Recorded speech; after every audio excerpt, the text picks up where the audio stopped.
We're continuing our series. Our theme for this year is increase. About 10 of you.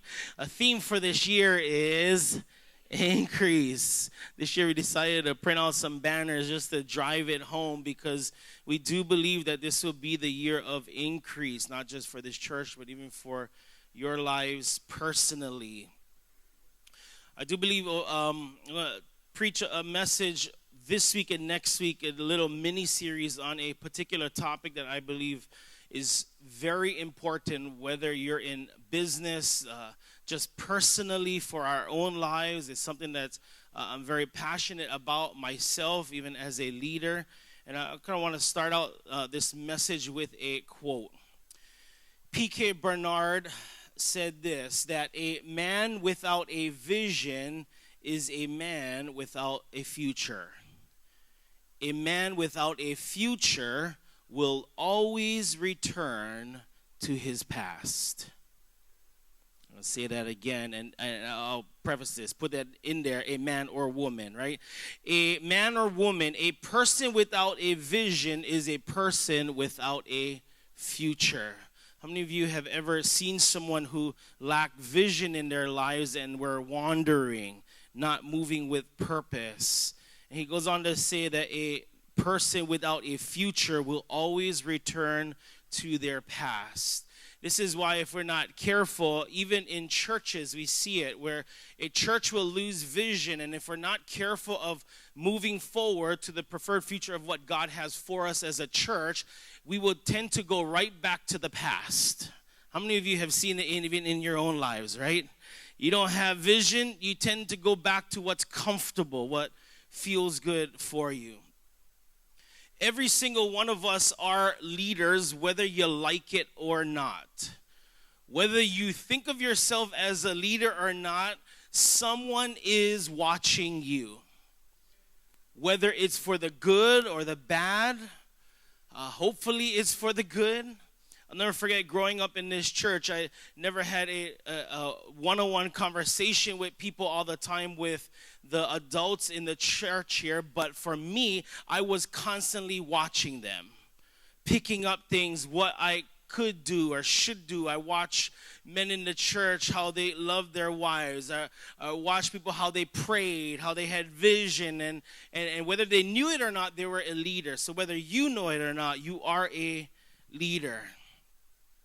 Typically, there are two things that will be said. Either when someone's watching you, they will say something like, man, I would love to be like that. I would want to aspire. Man, I look up to them. Or sometimes we often do this, and many of us would probably say this also. You'll see something and go, I don't want to be like that. How many of you ever have seen someone or something in someone that goes, I don't know if that's what I want to be, right? So whether you know it or not, someone is looking at you also. We are an influence.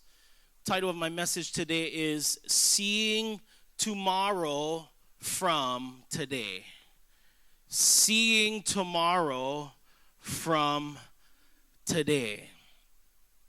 You and I need to be able to see tomorrow today, right now. Every person who has left their mark or impact on this world could see tomorrow today. What do I mean by that? Walt Disney was a famous person who was known for his vision. Many times he titled things like Imagineering, not engineering, because it didn't exist, but he would imagine it and engineer things to what he imagined. He was a person of vision, even before color television became popular. How many of you remember when it was just black and white TV, right? And it was just maybe 3 stations, right? And there was no remote that existed, right? How many of you were the remote in the house, right? Usually it was the youngest. All right, your turn. Stand by the TV, click. No, change the channel, click. No, go back, right? Or hold the bunny ears with the tin foil, right? Okay, turn it. Okay, don't move. Stay right there, right? What's interesting is that Walt Disney Before even color TV existed, he already imagined it and envisioned that it was going to change to color TV before it ever happened. What he began to do was he would make his films, and he would call it made-for-television movies and documentaries in full color, so that when the networks caught up to his vision, when they said, we're introducing color TV, he had whole movies and documentaries ready to go to show. He had a vision before TV ever changed. He saw it before it existed. He began producing it and saving it and saying the time is coming where they will change it. When Disney World first opened, how many of you ever been to Disney World? Disneyland? We went to Disneyland, and then just recently we finally got to go to Disney World. I was exhausted. You need like a vacation after that for all the walking you will do there. It's 46 square miles in swamplands that Walt Disney, while he was there, he was envisioning, seeing, imagineering what Disney World would look like. As you know, or may not know, he passed away before he could ever see the fulfillment of Disney World being built. When Disney World first opened its doors, Mrs. Disney was asked to come to speak at the grand opening, since Walt had passed away. She was introduced by a man who said, Mrs. Disney, I wish Walt could have seen this. Her reply as she stood up was, he did see this, and she sat back down. Before it was ever built, he already saw it. Coca-Cola. Hundreds of millions of people around the world have enjoyed their experience thanks to the vision of Robert Woodruff. During high tenure as president of Coca-Cola from 1923 to 1955, Woodruff boldly declared, we will see that every man in uniform gets a bottle of Coca-Cola for 5 cents. Now that's the recycle fee, 5 cents. Wherever he or she is and whatever the cost, we will see to it that they get it for 5 cents. When World War II had ended, he stated before he died, I want every person in the world to taste Coca-Cola. How many of you in this room has never had Coca-Cola before? Never tried it. Now that's a vision. Every single one in this room has tasted Coca-Cola in this room. That's a powerful example of a vision someone had back in 1923 for this company. That not one person in this room hasn't tasted Coca-Cola. One famous Proverbs 29:18 says this, where there is no vision, the people are unrestrained. But happy is the one who keeps the law. Where there is no vision, the people are unrestrained. I want to talk about my first point. Vision is God's preferred future for your life. It's your second fill in the blank. Vision is God's preferred future for your life. So what am I talking about? We'll talk about a couple of definitions first. Webster's dictionary defines it as the act or power of seeing. The act or power of seeing. Another definition Webster's gives is the supernatural appearance that conveys a revelation. The supernatural appearance, something appearing from what a revelation that you get supernaturally. You didn't see tomorrow, but supernaturally there is this revelation that takes place in you that you begin to already see tomorrow today. Another definition is vision is seeing the end from the beginning. Seeing the end from the beginning. Vision is seeing the ultimate purpose of God for your life and for your existence.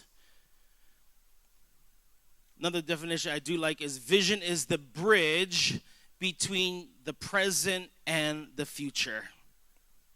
Listen to what King James Version and how it writes it. It says here that where there is no vision, King James says, is that they perish. They perish. NASB, which we read earlier, says that they go unrestrained. Those without vision spend their lives oftentimes taking the path of least resistance. How many of you have ever been guilty of that in life? Taking the path of least resistance. I think that's human nature, right? We don't like pain. We don't like sacrifice. We don't like, I love watching documentaries. I've been watching a bunch of documentaries on Netflix, and watch one on Lance Armstrong.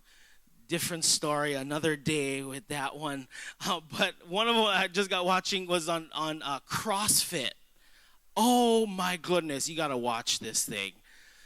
These people the training that they do, it's 365 days a year just for this 3 days where they have this event, and it's non-stop. And I think about the pain, like when we talk about pain and how we avoid it, they put themselves through pain all year long for this one moment or event. I love what the ESV version says, though, about Proverbs 29:18. The ESV version says, where there is no prophetic vision, the people cast off restraint. Where there is no prophetic vision. And I think there is a huge difference between having a vision, because you see, you and I can have a vision for your life, because growing up, I had aspired for myself at a young age, starting in construction. I had a dream to be a contractor. That was my vision. I was like, I'm going to buy my own diesel truck. I will get my contractor's license, and I will be debt-free with a house or two by 30. Like, as a teenager, vision already was birthed in my heart. But what I had to do was surrender that vision and say, God, what's your vision for my life? What I love here with this version with ESV, we can't have a prophetic vision without first going to God. See, prophecy is those who will hear the Lord and speak on behalf of God. This prophetic vision will be where we've spent time hearing, seeking the face of God, and God downloads and births a vision in our heart where we see tomorrow today. If you haven't spent time with the Lord, there is no download prophetically today for you to see tomorrow.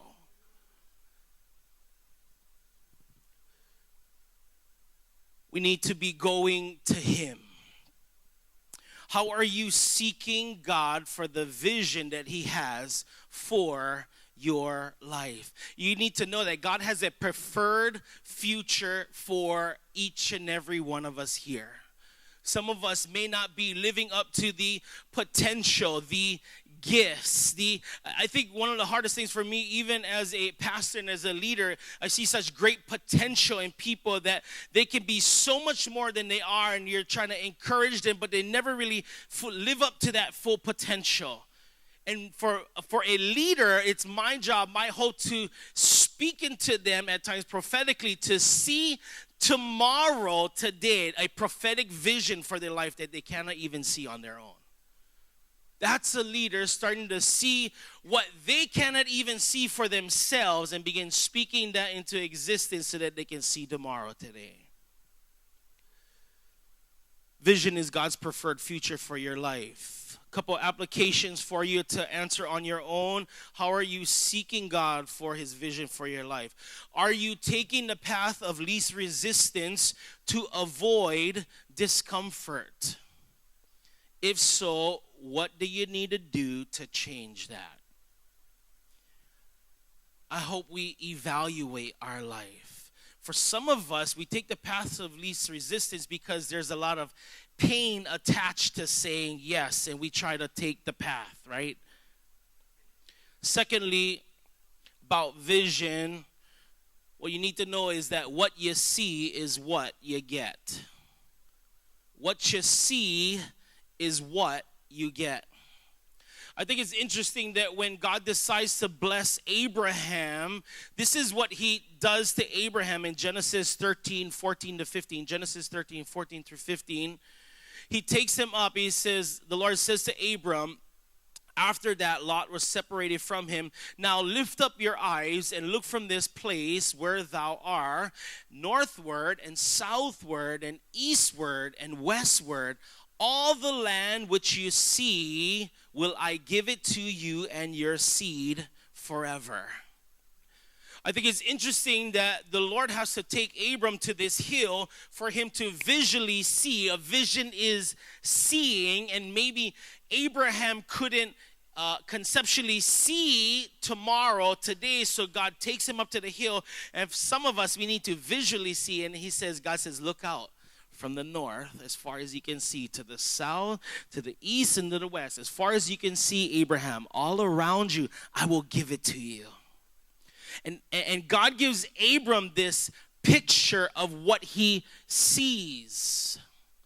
He has now a vision for his life. People all throughout the Bible saw before they ever received.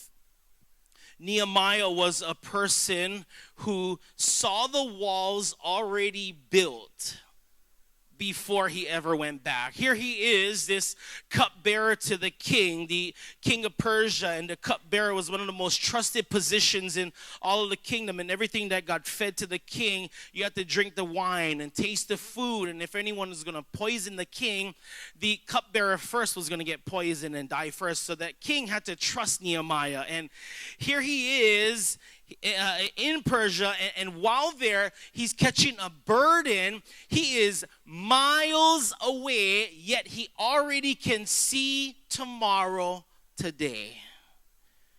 And the king tells him, Nehemiah, what's wrong? Something's going on. You know, at times when God will give you a vision, man, it will not consume you in a bad way. It will consume you in a good way where you can't get your mind off of it.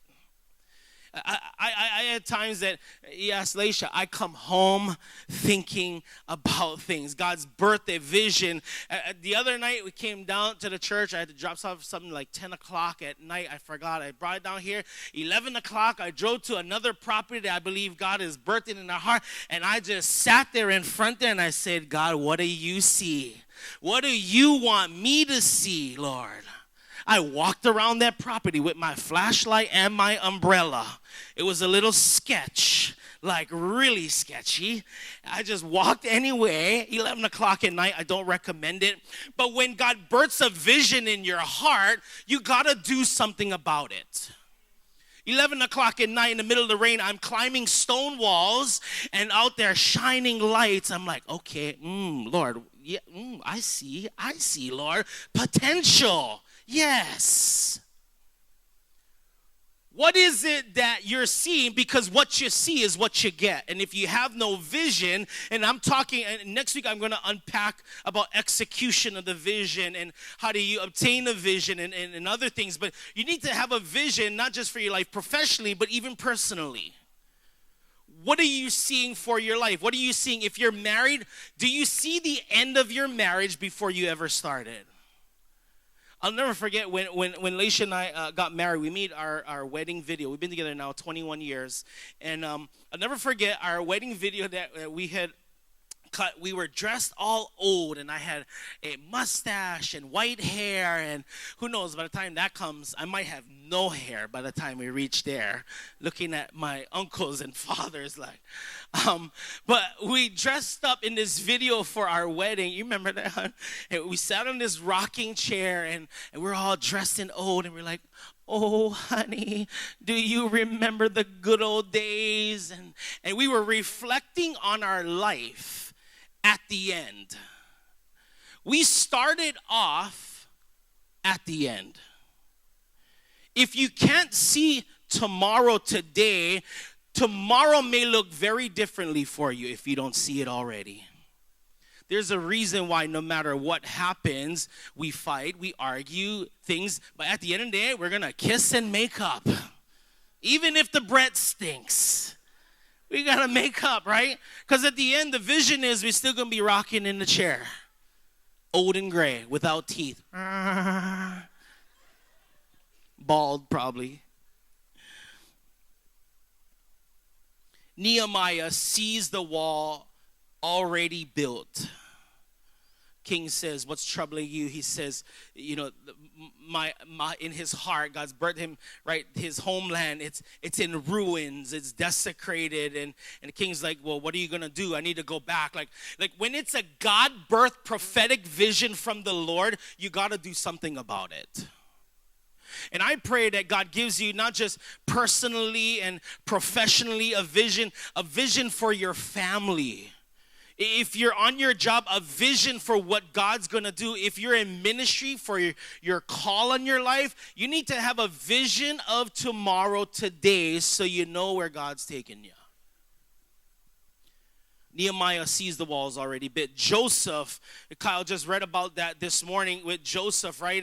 And Joseph, king has a dream, and no one can interpret the dream, and he interprets the dream, and the dream is this. The dream is almost like a vision, seeing the future. It says there will be 7 years of feasting and 7 years of famine. And Joseph basically is telling the head guy is like, you better store up in this next 7 years, because there's going to come the following 7 years where you ain't going to eat nothing. And then what you didn't save in the first 7 will starve and die. He has a vision for the future. Do you know that if you have a vision, people will promote you right to the top? The king goes to someone in the prison, from the palace to the prison, interprets a dream, and goes from the prison to the palace. Why? Because of vision. If you don't have a vision you can be a leader and not have vision, and you got to try and you can be a visionary person and not have vision. I'll unpack that next week. You can be visionary. All right, I'll save that. All right, keep going, Dion. All right. Joseph has a vision. They save up for 7 years in the feasting, and he stores up the barns, and the guy puts him second in command and in preparation for the 7 years that they have no food. How did Joseph do that? He interprets a dream, but God gives him a vision of the future. Abraham, we see that. Not just did he see the land, also God takes him up and says, look up at the stars in the sky. Can you count the stars, Abraham? You see all these millions of stars. As many stars as in the sky will be your descendants. You see the sand on the seashore? God's giving Abraham a vision. As many of the sands on the seashore will be your descendants. We are descendants, right? This following on of this vision of what God had birthed. David, I love this. Do you know that when you talk about David and Goliath, this little shepherd boy and this big old giant, as if David was outclassed? Do you know that David saw Goliath dead before he ever went on that battlefield?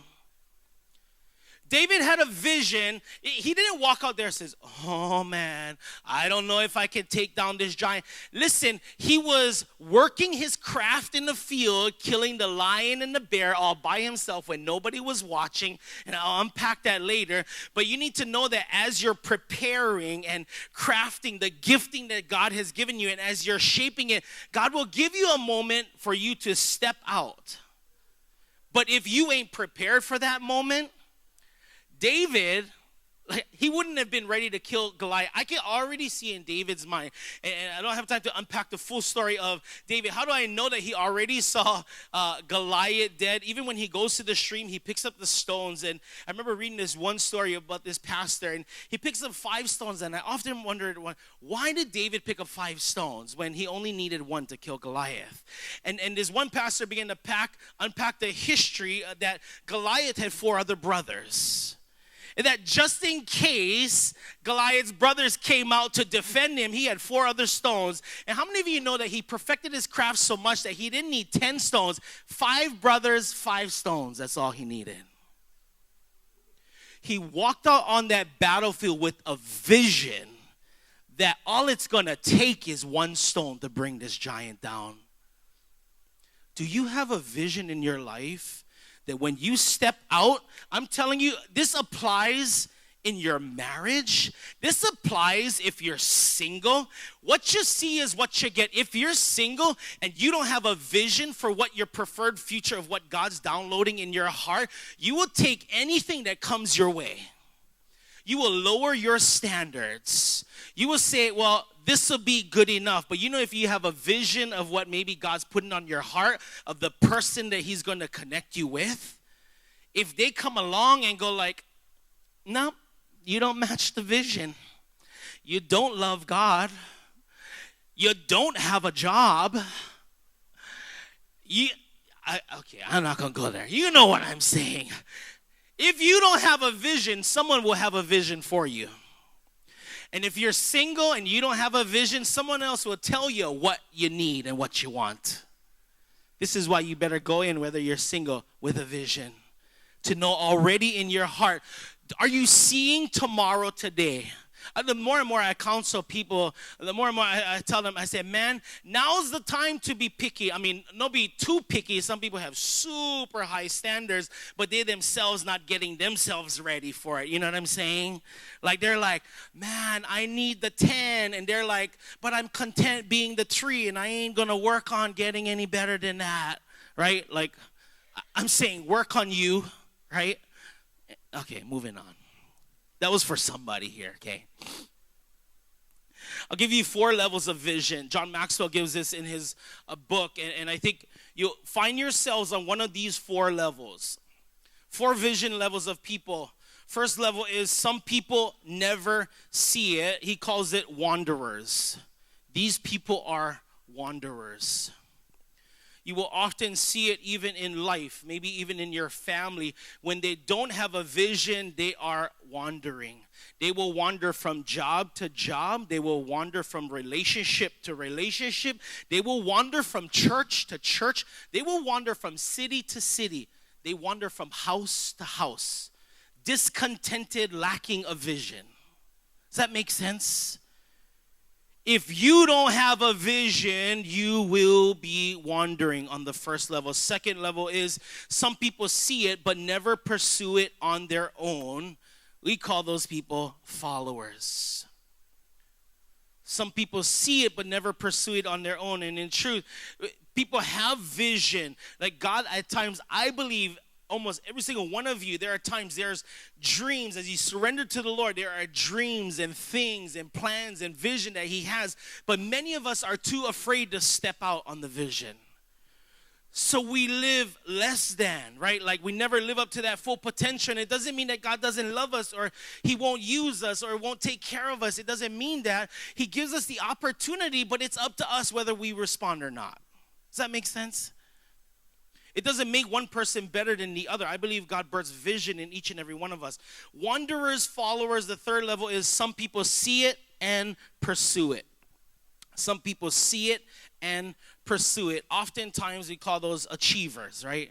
Achievers. You see people in your lives who has pursued it, they went after it, they obtained it, they achieved it, and you go, man, one day I would like to be like that, to own my own home, to have a family, to have a business, to be debt-free, to have wealth so I could be generous, right? Like whatever it is, you've seen those people who've seen it and pursued it and obtained it.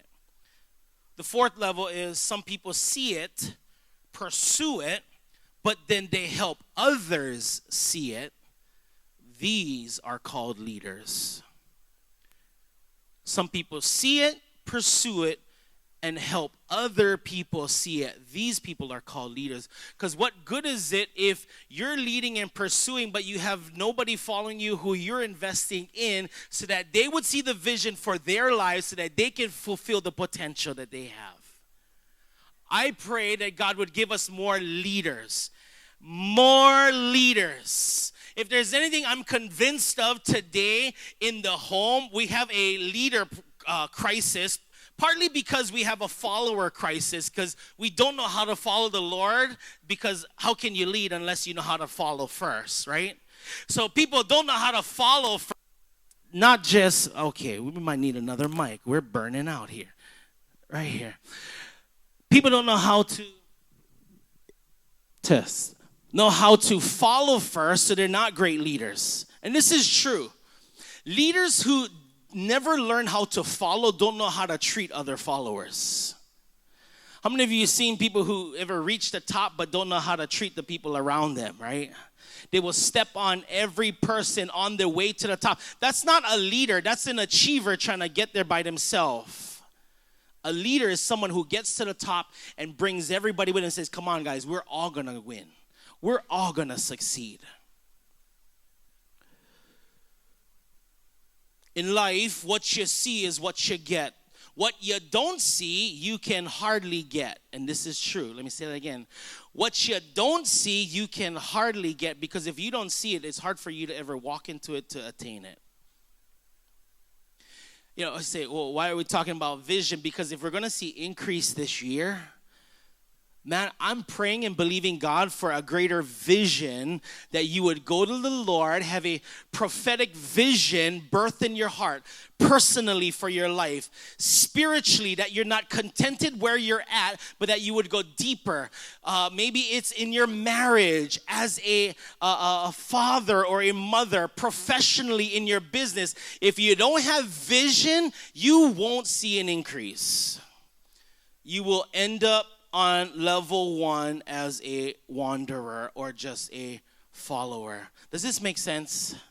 I maybe feel like I'm stepping on your toes, and I maybe, but I'm trying to get you to see, to go to that next level of what I believe God wants you to do. Because it's not enough. I believe I didn't do my job as a pastor if just me, I'm fulfilling the vision that God's put in my life. I'm doing my job when you are fulfilling the vision that God's put on your life.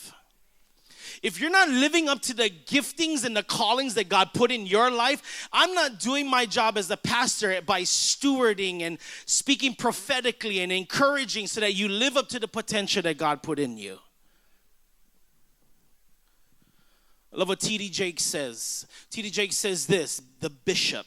He says, if you can conceive the invisible, you can achieve the impossible. I'll say that again. If you can conceive the invisible, you can achieve the impossible.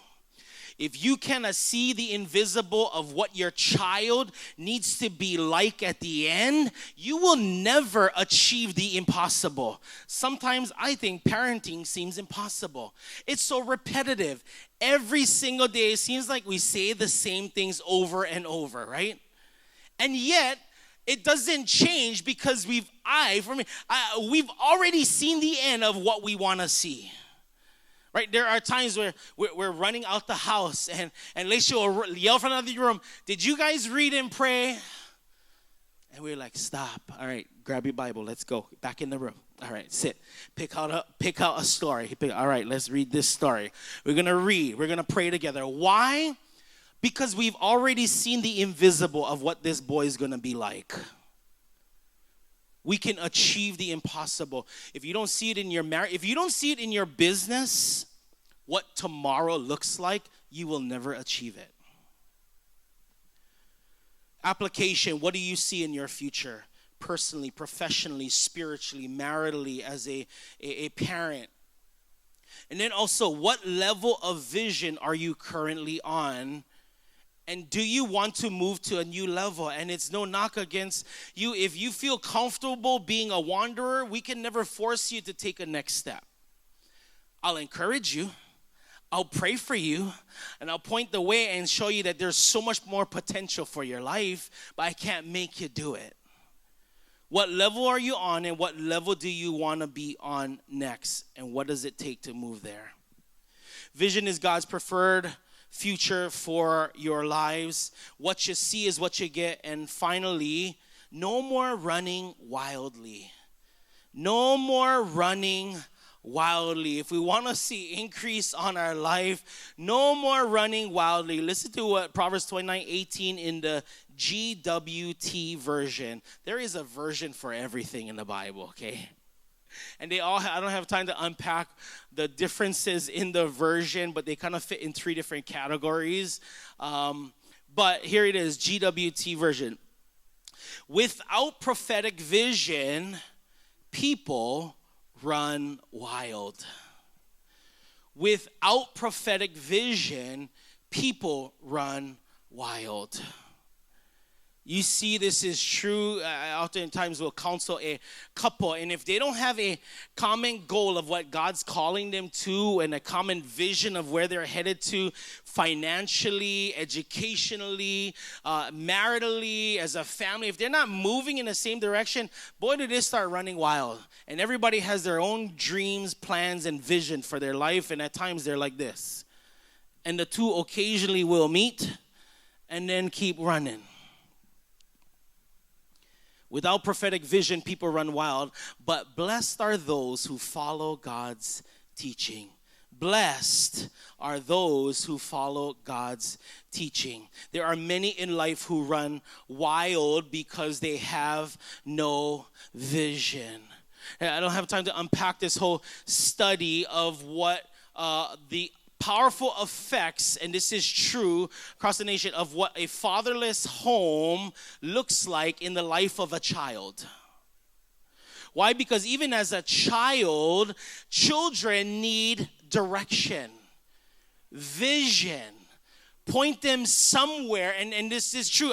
You don't even have to take scripturally. You just look at the facts of what it looks like. The rate of them ending up in prison, the dropout education rate, the violence rate. I mean, you can be present in the home and not be prophetically present with vision in your heart, speaking to where your kids and your family needs to go, and they be wandering. I'm not just saying this coming down hard on men, but I can tell you this, there is a heavy responsibility on men. It's just facts, okay? And it's not that women are any less, because I can tell you what, because the men have been on the decline for many years, the women have to step up and lead in many different ways, prophetically speaking and having vision because of the lack of that. What would that look like if both men and women prophetically heard from the Lord and had vision for the future of what their family was to do? So what's the big deal? Why have a vision? Why? Vision gives you direction. Vision gives you direction. A roadmap for our lives towards destiny, purpose, and a dream. This one is really key. Vision will evoke passion. Evoke passion. Strong emotion. The clearer the vision, the stronger the passion. Oftentimes I hear people who maybe are in that stage of wandering, and oftentimes I tell them it's because you have no vision in your life. Because when you have a God-birthed vision, man, sometimes I can't go to bed. And in the morning, I get up. I'm not a super early bird. I go bed late. But when I get up, when my feet hit the floor, I'm ready to go. Why? Because the vision is there. The vision of what God's called and purposed me, my family, to do. Do you have a vision that's evoking passion and a strong emotion? Motivates. What does a vision do? It will motivate. Those who lack motivation in life truly lack vision. If you can't see tomorrow, today, you're not motivated to get out of bed today because you don't really care about tomorrow. Does that make sense? All right, it's quiet. It's either we're right there hitting it on the head or you're drifting. I'm not sure. What else does vision do? Vision disciplines. Vision will discipline your actions and your behaviors. Vision disciplines your action. There are things that I would love to do, but I know that the vision that God has for me, it just comes with it. I can't do it, and I'm not allowed to do what I would want to do. Why? Because it doesn't go in line according to the vision that God has. When you have a vision, it will discipline you. It will start shaping you and knowing your why of why you do things and why you, more importantly, why you don't do some things. Your vision actually determines your esteemed values. Those who lack good values and virtues actually lack good vision for their lives. Vision will also protect you from failure and from falling. We have to include the second part of Proverbs, and we'll focus on that. Happy is he who keeps the law. Happy is he who keeps the law. The whole book of Psalms is this seeing over the law and rejoicing. I think it's is it Psalm 119 that is the acrostic, or is it Psalm 139? Psalm 119, the acrostic of the whole Hebrew alphabet, and for every letter, he's talking about the law and how he delights in the law of God. For some, the law is heavy, but for those who are surrendered to the Lord, it's a delight. For those who are struggling, this is a duty. Church, God, laws, choke me now. My hope is that it would turn from a duty to a delight when you fall in love with the law of God. The law isn't just keeping something God gave to Moses. It's a restraint. It provides boundaries. It provides discipline. Keeping the law of God also helps us to form our beliefs. These things are called core values. Core value. Do you know, this is also a plug for my class. It's already full for Connect groups, okay? Shameless plug. 15 people, it's max, but this is some things that we're going to cover in that class. Core values and why it's important. For our church, we got 10 core values, and everything we do, what we say, how we act, it's all filtered through our core values. And if it don't line up to our core values, we get rid of it, because it's not true to who we are, our beliefs. Core values are the lens or the eyes of your heart. I would love for you to unpack this. So write down, this takes some homework for you to do. Would you write down maybe 5 core values of what you hold dear to your heart, your beliefs that drive and affect everything that you do? Lao Tzu was an ancient Chinese philosopher. He made this quote, but even when I read the quote, it was good, but it was incomplete, so I added my own thing to his quote. So this is Lao Tzu and Pastor Dion's version. Not that I'm saying, yes, go study every Chinese philosopher, but some of the stuff, if it's true, okay? Whoever said it. If it's good, it's good. So this is the combined things. Watch your beliefs, for they become your thoughts. Watch your thoughts, for they become your words. Watch your words, they become your actions. Watch your actions, they become your habits. Watch your habits, because they become your character. And watch your character, because they will lead you to your destiny. And it all, your destiny is connected to the values and beliefs that you hold true and dear to your heart. Why is the proverb saying that happy and blessed is the one who keeps the law? Because the two don't go separately. If we're going to have prophetic vision from the Lord, we got to be in love with the law of God. And when we're in love with the law of God, He births vision in our heart that we can see tomorrow, today. If you don't have a vision, your thoughts, your words, your actions, your character, your destiny will all back it up. Seeing tomorrow from today. Vision is God's preferred future for your life. What you see is what you get. And no more running wildly. I'll end with the quote that I started with. A person without vision is a person without a future.